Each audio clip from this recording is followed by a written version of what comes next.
So the BFAP Baseline is a publication that we launch annually where we look 10 years ahead at prospects for the agricultural sector. We look at fundamental drivers of supply and demand, where markets are headed, what might influence them, and how we can potentially change that direction. So when it comes to domestic demand, I think some of the biggest constraints is spending power and affordability. If we look back over the past decade, we've seen very limited growth in real disposable income. So in only half of the last 10 years has disposable income growth outpaced inflation in South Africa.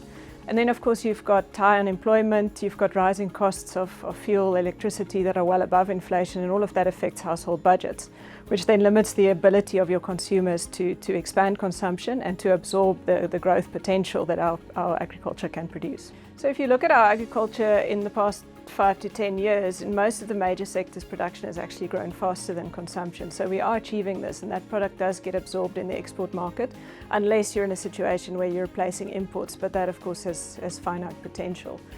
So I think the role of exports is multifold. Its strategies differ across subsectors. So if you look at things like fruit or meat, you're looking to unlock additional value. So you're looking to target high value products into premium markets to unlock additional value for your producer, which can then stimulate growth in an environment where your domestic consumer can't pay more.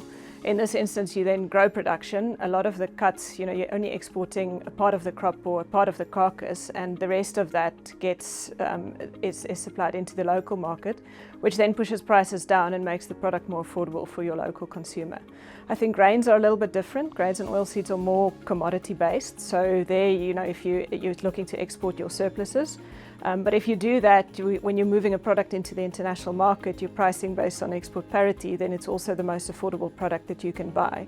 So that supports affordability of basic staples, it supports the competitiveness of your livestock sectors. So I think there's a lot more at play than just the value that you can unlock from exports. So if you look towards 2050, I think it's quite different across the various subsectors. Something like the horticultural sector already gains most of its value from exports. So they're well established in that business. It's about looking for additional markets. It's about considering the competitiveness of those markets. Can we get tariffs in a more favorable position relative to our competitors? Can we make that export chain more efficient? Can we reduce the costs of getting the product from the farm to the port, through the port to your international market? All the while, all of that improves your relative competitiveness. I think on the meat side, it's a bit more new. So there's some stuff that needs to be put in place. We're dealing with animal disease challenges. We're needing to manage those. We're needing to adapt trade protocols to enable international trade within this environment. And I think a lot has been done in the past year or two on that front, which should unlock value for us going forward. And then, in the grains and oilseed sector, it's all about sustainable surpluses. So, when you're exporting, that's the lowest cost product, but you can still unlock additional value for your producer if you can export cheaper. So if you can get the costs down within that chain, then you can unlock more value from the same product for your producer. But I think it's all about productivity. It's about competing, being top of the world in terms of competitiveness, so that you can compete in those markets against major producers such as Brazil or US.